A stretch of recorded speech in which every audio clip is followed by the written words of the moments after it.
واحلل عقدة من لساني يفقهوا قولي मोमिन जो फिदा नक्श कफी पाए नबी हो मोमिन जो फिदा नक्श कफी पाए नबी हो ज़ीर कदम आज भी आलम का खजीना वज़ीर कदम आज भी आलम का खजीना गर सुन्नत नबवी की करें पैरवी उम्मत गर सुन्नत नबवी की करें पैरवी उम्मत तूफा से निकल जाएगा फिर इसका सफीना तूफा से निकल जाएगा फिर इसका सफीना आशिक हो बिरादर शहंशाह दो आलम आशिक हो बिरादर शहंशाह दो आलम मिश्को से ज्यादा मुबारक जिसका पसीना मिश्को से ज्यादा मुबारक जिसका पसीना मैं दूर हूँ मजबूर हूँ ऐ सैयद आलम मैं दूर हूँ मजबूर हूँ ऐ सैयद आलम दीदार दिखाते नहीं आवाज सुना दो दीदार दिखाते नहीं आवाज सुना दो জবান খুলে ঈমানের পাওয়ার নিয়ে উচ্চ কণ্ঠে কেউ জবানটা বন্ধ রাখবেন না জবান খুলে বলেন না আল্লাহু আকবার এ দুনিয়া মিছে গলে ভাই শুধু আশার খেলা ঘর চোখ বুঝিলে বুঝবি রে মনকে আপনাকে বাপর জবান খুলে বলেন আমাদের কি আরেকটা আওয়াজ করে বলেন না আমাদের আপন কে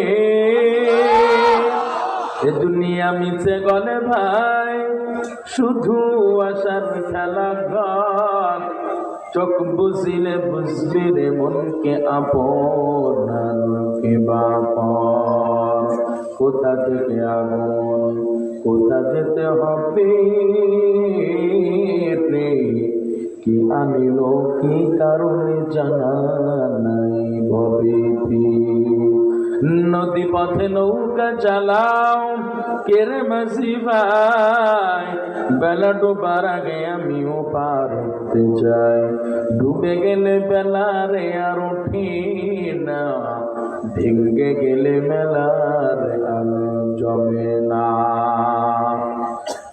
নদী পথে নৌকা চালাও কেরে মাঝি ভাই বেলা ডোবার আগে আমিও পার হতে চাই ডুবে গেলে বেলা রে আর ওঠে না ভেঙে গেলে মেলা রে আর জমে না চিৎকার করে বলেন ঠিক কিনা মরণ থেকে যতই পালাও মরণ তোমায় লইবে গিরি যদিও শুধু আকাশ পরেও নৌকাও সেটাই লাগিয়ে সিঁড়ি আইনা মা তাকুনু ইউদরিকুমুল মাউতু ওয়ালাউ কুনতুম ফি বুরুজিন মুশাইয়াদা পাগল মন আমার তুমি কারলা গিয়া করলা রে বাড়ি ঘর পাগল মন আমার তুমি কারলা গিয়া করলা রে সুখের ঘর উপর তলায় বাতি জলে উপর তলায় বাতি জলে নিস্তলাতে অন্ধকার তুমি কারলা গিয়া করলা রে সুখের ঘর পাগল মন আমার তুমি কারলা গিয়া করলা রে বাড়ি ঘর দুদিনের রং তামাশা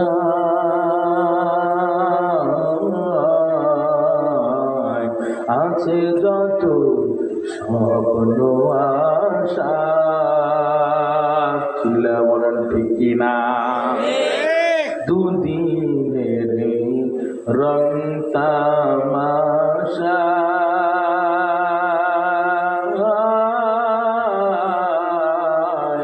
আছে যত স্বপ্ন আশা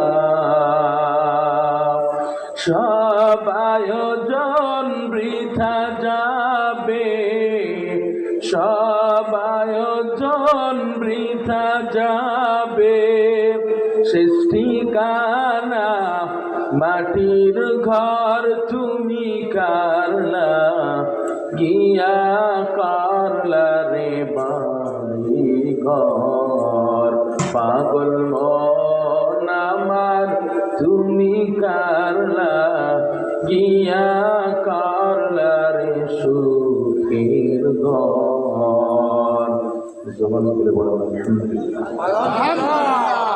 আজ 19 ফেব্রুয়ারি রোজ বুধবার গোপালগঞ্জ জেলার ঘেড়ারহাট খাগাইল সদরিয়া শামসুল উলুম মাদ্রাসা ও তিনখানার উদ্যোগে 27তম বার্ষিক ওয়াজ মাহফিলের সদর সম্মানিত সভাপতি আলহাজ হাফেজ মৌলভী মোহাম্মদ আব্দুল আওয়াল সাহেব দামাত বারাকাতুহু মুহতামিম বনগ্রাম মাদ্রাসা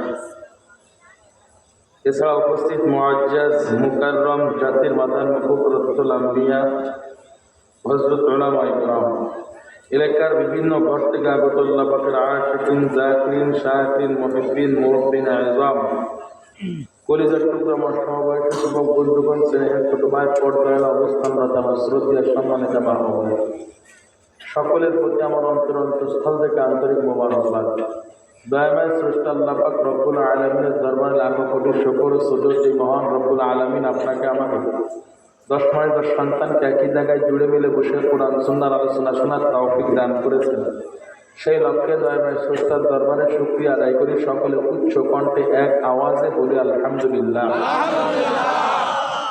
লক্ষ কোটি দুরুদ ও সালাম বিশ্ব মানবতার কান্ডানি সৈয়দুল মুরসালিন শাফিউল মুজরিমিন নবিউল আরব আল আযম হাবিব কিবরিয়া আশরাফুল আম্বিয়া নবী মুহাম্মদুর রাসূলুল্লাহ সাল্লাল্লাহু আলাইহি ওয়াসাল্লাম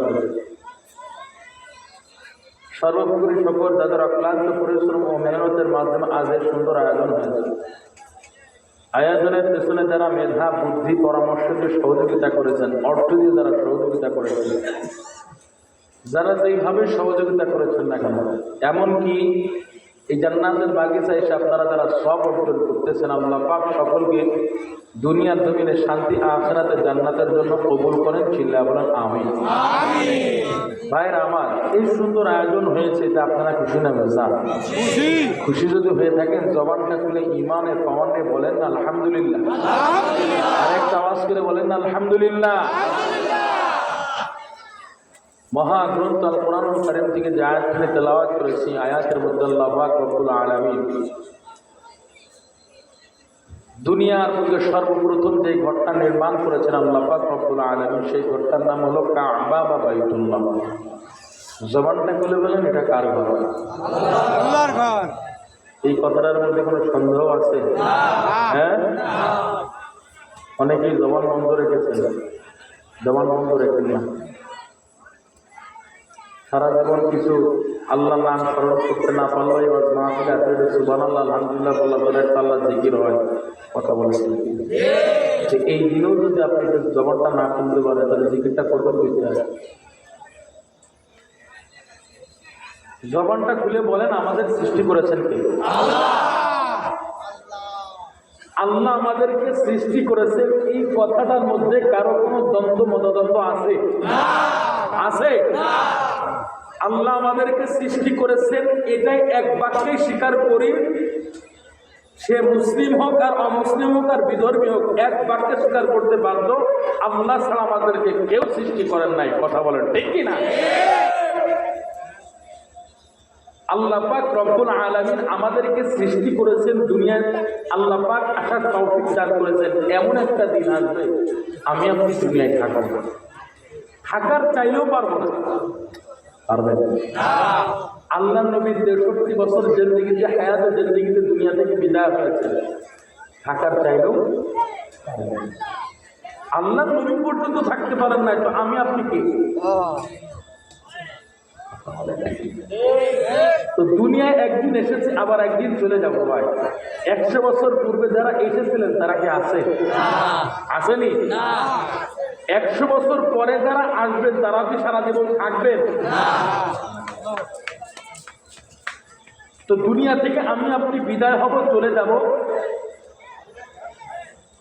মৃত্যুর ঘন্টা যখন বেজে যাবে, হায়াতের জিন্দেগি যখন শেষ হয়ে যাবে, আমি আপনি কি দুনিয়ায় এই উপর জমিনে থাকতে পারবো না? মনে হয় 10 তলা বিল্ডিং এর রেখে আসবে না? হ্যাঁ, অন্ধকার ঘরের মধ্যে, মাটির মধ্যে আমরা আপনাকে আমাকে একা একা ফেলায় রেখেছি। তো অন্ধকার ঘরের মধ্যে যখন বান্দাকে রাখা হয়, ওই বান্দার অবস্থা দুইটা অবস্থা হয়। একটা হলো কারোর জন্য জান্নাতের বাগিচার মধ্যে একটা বাগিচা হয়, আবার কারোর জন্য জাহান্নামের কুয়ার মধ্যে একটা কুয়া হয়। এই কবরটা, এটা আল্লাহ নবীর হাদিস, আমার নয়। আল্লাহ নবী বলেন, আল কবর রাউযাতুম মির রিয়াজিল জান্নাহ আও হুফরাতুম মিন হুফারিন নার। এই কবরটা কারোর জন্য জান্নাতের বাগিচার মধ্যে একটা বাগিচা হইব, আবার কারোর জন্য জাহান্নামের আগুনের কুয়ার মধ্যে একটা কুয়া হইব। এটা আল্লাহ নবীর কথা, আমার কথা। তো কেউ যদি ওই কবর জিন্দেগিটা জান্নাতের বাগিচা বানাইতে চায়, জান্নাতি নাজ নিয়ামত ভোগ করতে চায়, কবর জিন্দেগিটা যদি জান্নাতি বানাইতে চায়, কি বানাইতে চায়? এই কথা বলেন, কি বানাইতে চায়? কেউ যদি জান্নাতের বাগিচা বানাইতে চায় কবর জিন্দেগিটা, এবং কবরটা যদি জান্নাতের বাগিচার মধ্যে একটা বাগিচা বানাইতে চায় আল্লাহ নবীর হাদিস অনুযায়ী, এমনকি হাসরের ময়দান চিন্তা মুক্ত, পরেশান মুক্ত অবস্থায় ভয়ঙ্কর ময়দান পেরিয়ে কেউ যদি জান্নাতে যেতে চায়, কোথায় যেতে চায়? আমরা কেউ জাহান্নামে যেতে চাই? যাবেন না? কে জাহান্নামে যাবে? কেউ জাহান্নামে যাবে? কই যাবে? কারণ কি? মোমেন মুসলমান 5 ওয়াক্ত নামাজ ঠিক মতো পড়ে না, পড়তে চায় না, অলসতা করে, কিন্তু পড়ার ইচ্ছা করলেও পড়ে না। নবীর সুন্নত আদর্শ পালন করার চেষ্টা করলেও করতে পারে না। কিন্তু বান্দা নাফরমানি করে, ঠিক আছে, কিন্তু বান্দার অন্তরে এটাই থাকে, আল্লাহ আমাকে একদিন না একদিন ক্ষমা করবে। কথা বলে না? নামাজ ঠিক মতো পড়ে না, কিন্তু সে কখনো জাহান্নামে যেতে চায় না। চায় জাহান্নামে যেতে চাই কেউ? যে ব্যক্তিরা আল্লাহর ইবাদত করে কেউ জাহান্নামে যেতে চায় না, যে করে না সেও জাহান্নামে যেতে চায় না। ঠিক না ভাই? বলে আমরা কোথায় যেতে চাই? আল্লাহ বানানো। তো কোনো বান্দা যদি জান্নাতে পৌঁছাইতে চায়, ওই বান্দার জন্য দুনিয়ায় 3টা মহব্বত অর্জন করা অত্যন্ত জরুরি। কয়টা মহব্বত? 3টা বিষয়ের মহব্বত। একটু আঙ্গুল তুলে দেখেন না কয়টা মহব্বত? সবাই আঙ্গুল তোলেন। কয়টা? সুস্থ করেন। কয়টা? হাত নামা। এক নাম্বার বাইতুল্লাহ, আল্লাহর ঘর কাবা বা বাইতুল্লাহর মহব্বত যে বান্দার হৃদয়ের মধ্যে থাকবে, ওই বান্দার জন্য, ওই বাইতুল্লাহ ওই বান্দার জন্য সুপারিশ করে বান্দাকে জান্নাতে পৌঁছায়। 2 নাম্বার কিতাবুল্লাহর মহব্বত। কিতাবুল্লাহ এটা কি বলেন তো? বলতে পারেন না? গোপালগঞ্জের মানুষ, আপনারা আল্লাহ মানুষ, এর মধ্যে সন্দেহ নাই। শামসুল্লাহ ফরিদপুরি রহমাতুল্লাহ আল্লাহ দেশ এটা। হ্যাঁ, কথা পান। ঠিক না? কালামুল্লাহ, কিতাবুল্লাহ। কালামুল্লাহ মানে কি? আল্লাহর কালাম, আল্লাহর কথা। কিতাবুল্লাহ মানে কি? আল্লাহর কিতাব। আল্লাহর কালাম, আল্লাহর কিতাবই তো কোরআন শরীফ। কথা কোন ঠিক কিনা? তো চুপ করে বুঝে আছেন কেন? জিগাইতেছি কিতাবুল্লাহ মানে কি? চুপ করে বুঝে আছেন। তো যার হৃদয়ের মধ্যে, যার সিনার মেমোরিতে কোরআনের মহাব্বত, ভালোবাসা থাকবে, এই কোরআন ওই বান্দাকে সুপারিশ করে কিয়ামতের ময়দানে জান্নাতে পৌঁছায় দিবে। আল্লাহু আকবার বলেন। কিয়ামতের ময়দানে বান্দা যে কোরআনকে মহাব্বত করতো, এই কোরআন দলিল হয়ে যাবে বান্দার নাজাতের জন্য। আল্লাহকে বলবে, আল্লাহ আপনার এই বান্দার হৃদয়ের মধ্যে আপনার কোরআনের মহাব্বত ছিল, আজকে আপনার এই বান্দাকে আপনি জাহান্নামে দিবেন, আমি কোরআনকে সহ্য করতে পারবো। সুবহানাল্লাহ বলবেন না? সুবহানাল্লাহ। তৃতীয় নাম্বার মহাব্বত, হুব্বুর রাসূল, আল্লাহর নবীর মহাব্বত। আল্লাহর নবীর মহাব্বত বান্দাকে জান্নাতে পৌঁছাইবে। কেমন জান্নাত? সুবহানাল্লাহ বলেন। এই জবান খুলে বলেন না সুবহানাল্লাহ। আপনি যে গায়ক, নায়ক, ক্রিকেটার, সেলিব্রিটিকে মহব্বত করেন, ভালোবাসেন, যার ফলে তার আদর্শ আপনি পালন করেন, এই ক্রিকেটার, নায়ক, গায়ক আপনার কিয়ামতের ময়দানে বিন্দু থেকে বিন্দু পরিমাণ আপনার জন্য আপন হবে না, এমনকি আপনার থেকে দূরে চলে যাবে। কিন্তু আল্লাহ নবীর সুপারিশ ছাড়া, আল্লাহ নবীর সিগনেচার ছাড়া কোন উম্মত জান্নাতে যেতে পারবে না। কথা বলেন ঠিক কিনা? তো আল্লাহ নবীকে যারা মহাব্বত করতে পারবে, আল্লাহ নবীর মহাব্বত মানে কি? মানে আল্লাহ নবীকে মহাব্বত করি মুখে কইলেও দিব না। আল্লাহ নবীর মহাব্বতের মাপকাঠি হলো আল্লাহ নবীর সুন্নত, আদর্শ পালন করা। কি ঠিক না ভাই? যুবককে যদি প্রশ্ন করে, যুবক তুই কেমনি চুলের কাটিংটা দিলি, বুঝতে পাইনি, চারিদিকে সব কাট করে ফেলাইছে। হ্যাঁ, এই ছাদ একেবারে কেলায় ফেলছে, আর মাথার উপরে চুল সবই আসমানের দিকে দিচ্ছে।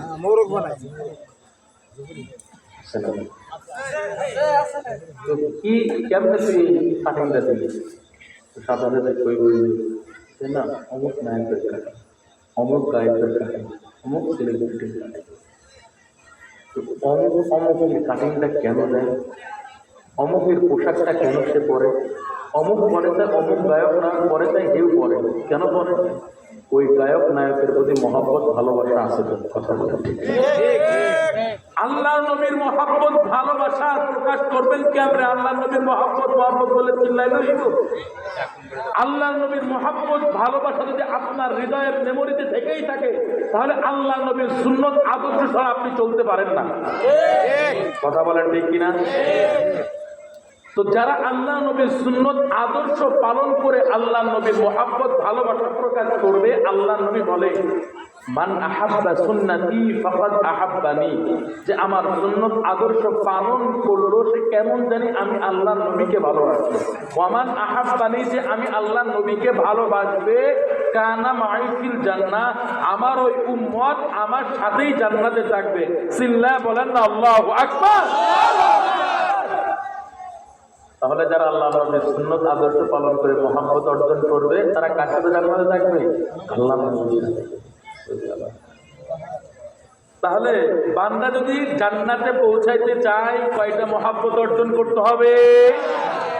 এক নাম্বার বাইতুল্লাহর মহব্বত, দ্বিতীয় নাম্বার কিতাবুল্লাহর মহব্বত, তৃতীয় নাম্বার হুব্বুর রাসূল, আল্লাহ নবীর মহব্বত। মনে থাকবে তো?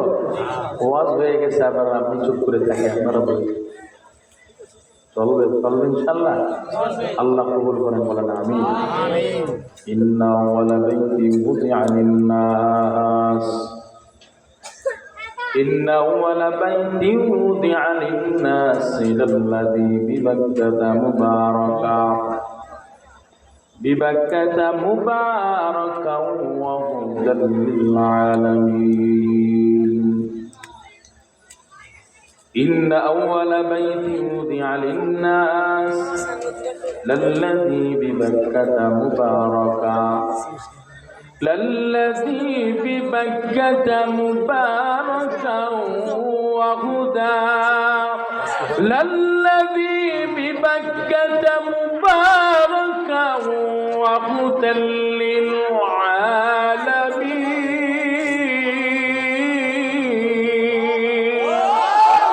وقرآن كلام الله بشر قديم سنين ভাইরামার আল্লাহ পাক রব্বুল আলামিন জানাই দেন গোলাম আমি আল্লাহ আমার বান্দাদের জন্য সর্বপ্রথম বাইতুল্লাহ নির্মাণ করলাম আমি আল্লাহ ও গোলাম তোমাদের ইবাদতের জন্য সর্বপ্রথম যে ঘরটা নির্মাণ করলাম ওই ঘরটার নাম হলো কাবা বা বাইতুল্লাহ জবান খুলে বলেন কাবা বা বাইতুল্লাহ এটা কার ঘর এরে নবীর উম্মতের দল এই বাইতুল্লাহ কাবা আল্লাহ পাক সর্বপ্রথম ফেরেশতাদের মাধ্যমে বাইতুল্লাহর ভিত্তি স্থাপন করেছিলেন আল্লাহু আকবার বলেন আল্লাহ পাক সর্বপ্রথম ফেরেশতাদেরকে আল্লাহ পাক বললেন ও ফেরেশতারা যাও আমার বান্দাদের জন্য একটা ঘর নির্মাণ করো ওই ঘরে এসে আমার বান্দারা ইবাদত করবে নামাজ পড়বে আমার বান্দারা তওয়াফ করবে আমি আল্লাহর নামের জিকির করবে আমার বান্দারা লাব্বাইক লাব্বাইক বলে তালবিয়া পাঠ করবে এরে নবীর উম্মতির দল আল্লাহ পাক ফেরেশতাদেরকে অর্ডার করে বলে ফেরেশতা তাড়াতাড়ি যাও আমার বান্দাদের জন্য বাইতুল্লাহ নির্মাণ করো আমি আল্লাহর ঘর নির্মাণ করো আল্লাহ পাকের অর্ডারে ফেরেশতারা বাইতুল্লাহর ভিত্তি স্থাপন করলেন রে মুমিন এরপর শত শত বছর চলে যায় আল্লাহ পাক দুনিয়াতে এখনো পর্যন্ত কাউকে সৃষ্টি করেন নাই বাবা আদম পর্যন্ত আল্লাহ সৃষ্টি করেন নাই বাবা আদমের সৃষ্টি করার শত শত বছর আগে আল্লাহ পাক ঘর নির্মাণ করেছেন এরে নবীর উম্মতের দল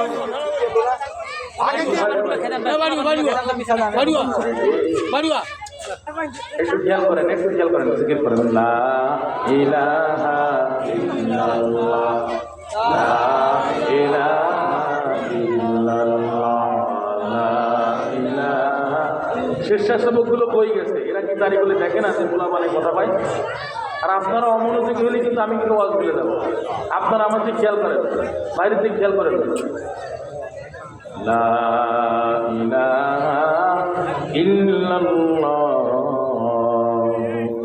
মুহাম্মাদুর রাসূলুল্লাহ সাল্লাল্লাহু আলাইহি ওয়াসাল্লাম আমার আল্লাহ পাক রব্বুল আলামিন কাবা ঘরের ভিত্তি স্থাপন করার পর এরপর কয়েক শত বছর চলে যায় আল্লাহ পাক বাবা আদমকে দুনিয়ার জমিনে পাঠাইলেন বাবা আদম দুনিয়ার জমিনে আসার পর আল্লাহ পাক বাবা আদমকে কয় পয়গম্বর আদম আমি আল্লাহর ঘর বাইতুল্লাহ আপনাকে নির্মাণ করা লাগবে আপনাকে এই বাইতুল্লাহর কাজ সম্পন্ন করা লাগবে এর নবীর উম্মতের দল আল্লাহ পাক রব্বুল আলামিনের আদেশে পয়গম্বর আদম ওই ফেরেশতাদের ভিত্তির উপরে গাঁথুনি দেওয়া শুরু করলেন গাঁথুনি দিতে দিতে উঁচু করলেন বাউন্ডারি দিলেন এরপর সন্তান শীষ আলাইহিস সালাম বাবার গাঁথুনির উপর আবার গাঁথুনি দেওয়া শুরু করলেন এর নবীর উম্মতের দল এরপর পয়গম্বর নূহ আলাইহিস সালাতু ওয়াস সালামের জামানায় পয়গম্বর নূহ আলাইহিস সালাম শীষ আলাইহিস সালাতু ওয়াস সালামের গাঁথুনির উপর আরো গাঁথুনি দিয়ে সুন্দর করে সাজাইলেন আল্লাহ পাকের ঘর বাইতুল্লাহ সুন্দর করে সাজাইলেন নূহ আলাইহিস সালাম কিন্তু আল্লাহর কি কুদরত আল্লাহর কি নীলা খেলা পয়গম্বর নূহ আলাইহিস সালাতু ওয়াস সালামের জামানায় আল্লাহ পাক এমন মহাপ্লাবন দিলেন এমন বন্যা দিলেন যে বন্যার পানির ঢেউয়ে ঢেউয়ে বাইতুল্লাহ একেবারে নিশ্চিহ্ন হয়ে গেল, বাইতুল্লাহ একেবারে মাটির সাথে মিশে গেল। আমি এক্সাম্পল যদি আপনাদের উদাহরণ যদি দিতে চাই আরো ভালো করে বুঝবেন, গত কয়েক মাস আগের ঘটনারে মুমিন, কুমিল্লা, ফেনী, নোয়াখালী শহর এমন বন্যা হইল, বন্যার পানির ঢেউয়ে ঢেউ কত শত বাড়িগুলো ধ্বংস হয়ে গেল। কথা বলেন ঠিক কি? এরে নবীর উম্মতের দল, আল্লাহ পাক রব্বুল আলামিন মহাপ্লাবন দিলেন। নূহ আলাইহিস সালাতু ওয়াস সালামের মহাপ্লাবনে বাইতুল্লাহ একবার নিশ্চিহ্ন হয়ে গেল, বাইতুল্লাহর নাম নিশানা পর্যন্ত আর নাই।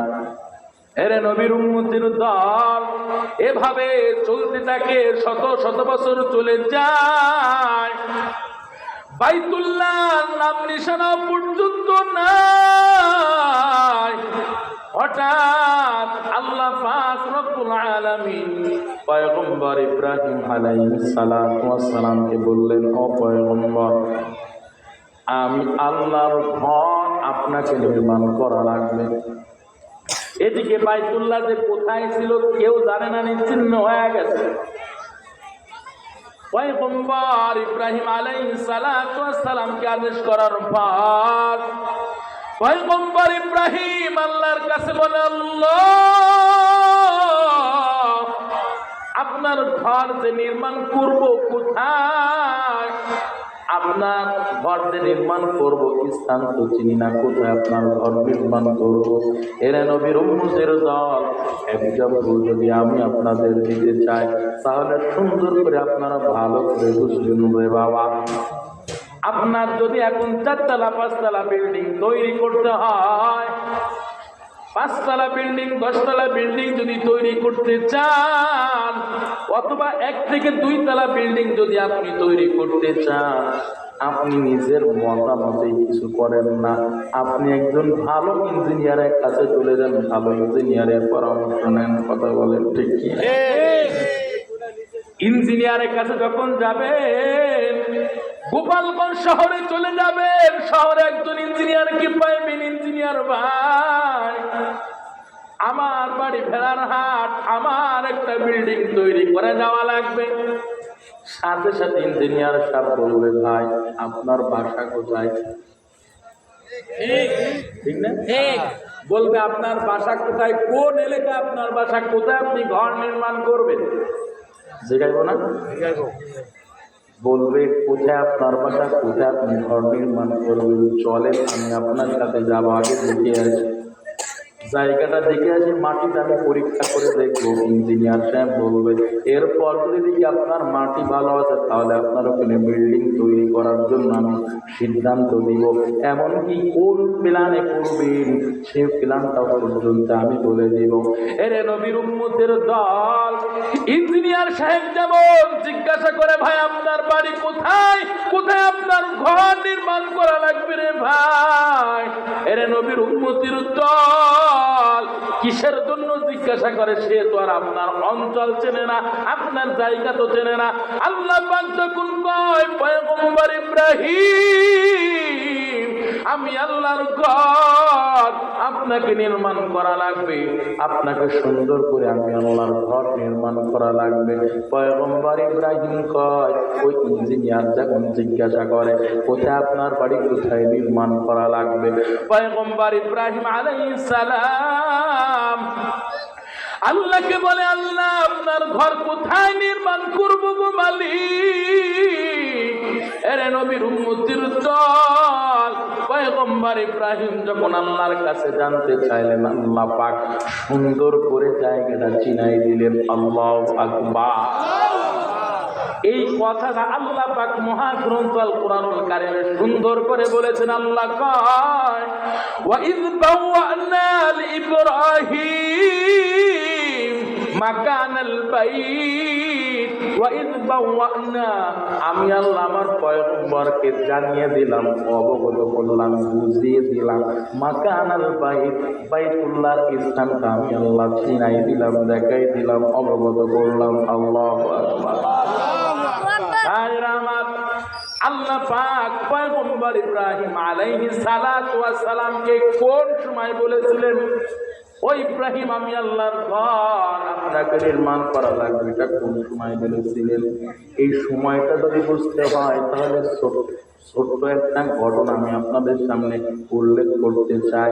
যদি আপনারা শুনতে চান তাহলে আমি এই কথাটা বোঝানোর জন্য একটা ছোট্ট ঘটনা উল্লেখ করবো। খারাপ লাগেনি? বলবো? দুইটা হাত তুলে আল্লাহু আকবার জবান খুলে বলেন নারায়ে তাকবীর।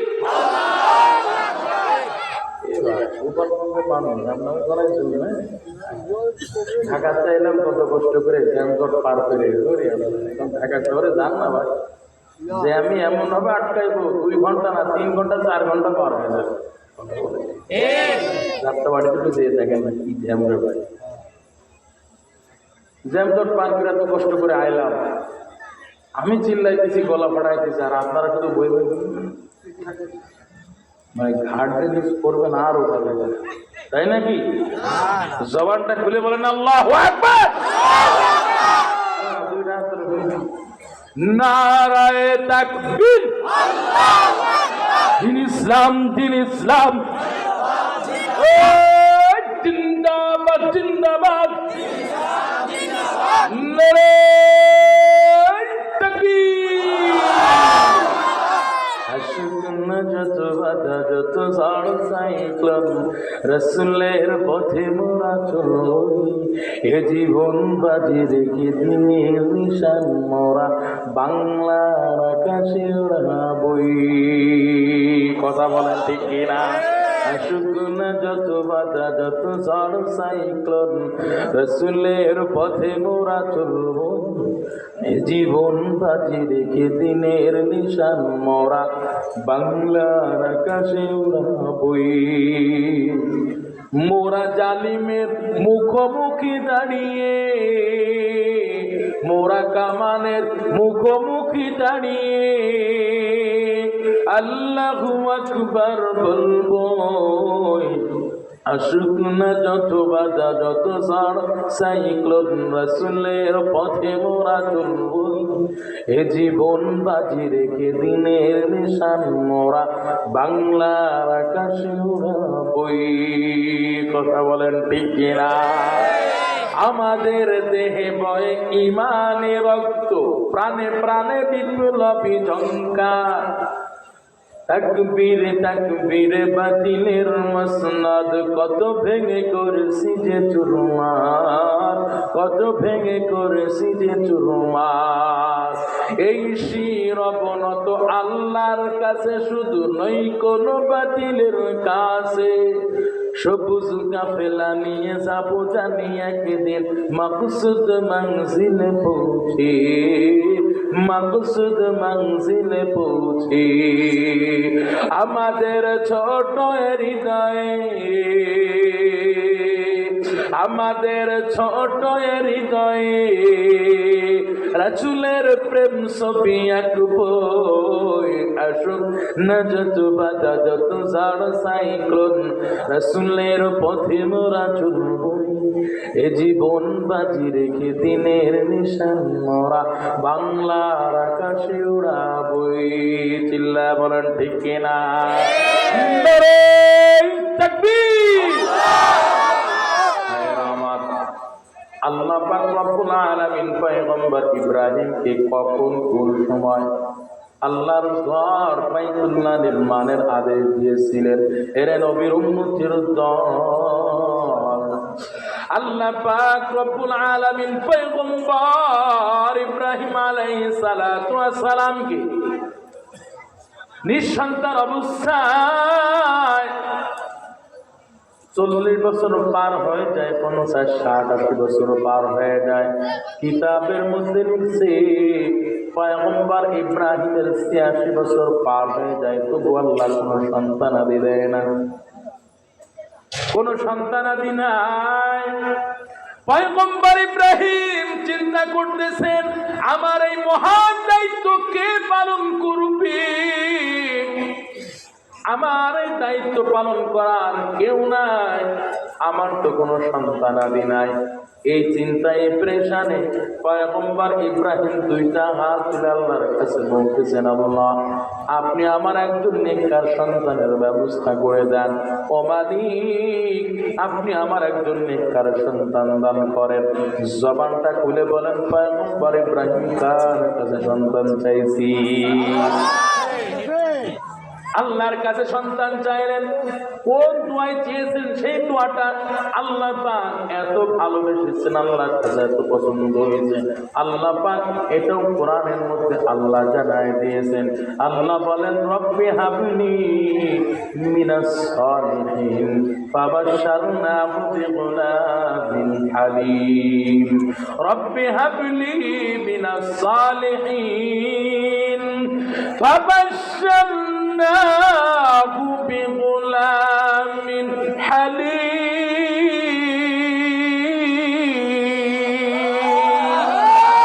كلام زندہ قرآن حکیم حکمت لا يزال اسمت قدیم جميع العلم في القرآن حکیم تقاصرت عنه وفحام الرجال بخا قرآن كلام الله بشر قديم سنين ভাইরা আমার, আল্লাহ পাক রব্বুল আলামিনের কাছে পয়গম্বর ইব্রাহিম সন্তান চায়। আল্লাহর কাছে দোয়া করা মাত্র আল্লাহ পাক পয়গম্বরকে সুসংবাদের বাণী শোনায়। আল্লাহ পাক কয়, ফাবাশশারনাহু, ও পয়গম্বর আমি আল্লাহ আপনাকে সুসংবাদের বাণী শোনাইলাম। কি বাণী? পয়গম্বর আপনাকে আমি আল্লাহ শুধু নেককার সন্তান দিব এতটুকুই না, নেককার সন্তান চাইছেন। রব্বি হাবলি মিনাস সালিহিন, সৎ সন্তান চাইছেন। ও পয়গম্বর আমি আল্লাহ নেককার সন্তান দিব শুধু এতটুকুই না, বরং আপনার জন্য এমন একজন সন্তান দিব যে হবে ধৈর্যশীল সন্তান, ধৈর্যশীল সন্তান। এরে নবীর উম্মতের দল, পয়গম্বর ইব্রাহিম আল্লাহর কাছে সন্তান চাইছেন। কার কাছে সন্তান চাইছেন? আর আমরা এখন কার কাছে সন্তান চাই? কথা কয় না, কথা কয় না। বাবার দরবারে জিমায় গিয়েছেন না? কার কাছে সন্তান চায়? পীরের কাছে সন্তান চায়, মাজারওয়ালার কাছে সন্তান চায়। কথা বলেন ঠিক কিনা? পীরের কাছে সন্তান চাই বাবা, মাজারওয়ালার কাছে সন্তান চাও। আসলে পীর বাবায় সন্তান দেওয়ার ক্ষমতা রাখে না, মাজারওয়ালা সন্তান দেওয়ার ক্ষমতা রাখে না। আল্লাহ পাক নিজেই কোরআনের মধ্যে জানাই দিলেন, ইয়াহাবু লিমান ইয়াশাউ ইনাসাহু ওয়া ইয়াহাবু লিমান ইয়াশাউ যুকুর আও ইউযাওwijuhum যুকরানা ওয়া ইনাসা ওয়া ইয়াজআলু মান ইয়াশাউ আকীমা ইন্নাহু আলীমুন কাদির।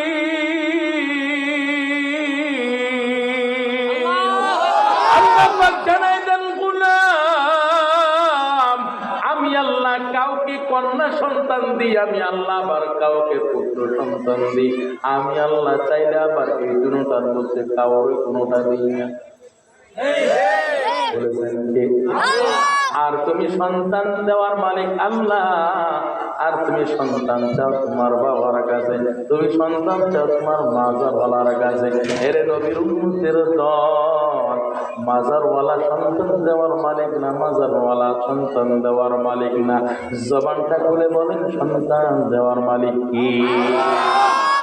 এরে নবীর উম্মতের দল, পয়গম্বর ইব্রাহিম কোন বাবার কাছে সন্তান চাই নাই, মাজারওয়ালার কাছে সন্তান চাই না রে মুমিন, কোন পীরের কাছে সন্তান চাই নাই, সন্তান চাইছেন আল্লাহর কাছে। আল্লাহ কবুল করেছেন। এরে নবীর উম্মতের দল, এইবার আসেন পয়গম্বর ইব্রাহিম আল্লাহর কাছে বললেন, আল্লাহ আপনি আমার একজন নেককার সন্তান দেন। নেককার সন্তান চাইছেন আল্লাহর কাছে, কারণটা এরে নবীর উম্মতের দল, নেককার সন্তানের কত দাম কত মূল্য ওই মা বাবায় জানে। যেই মা বাবার সন্তান 10 বছর পার হতে পারে নাই, অসৎ সঙ্গের সাথে চলতে চলতে অসৎ হয়ে গেছে, গাঞ্জাখোর হয়েছে, ইয়াবাখোর হয়েছে, ট্যাবলেটখোর হয়েছে। যে সন্তান মা বাবার অবাধ্য হয়ে মা বাবার কথা মতো চলে না, মা বাবার অবাধ্য হয়ে চলে, ওই মা বাবাই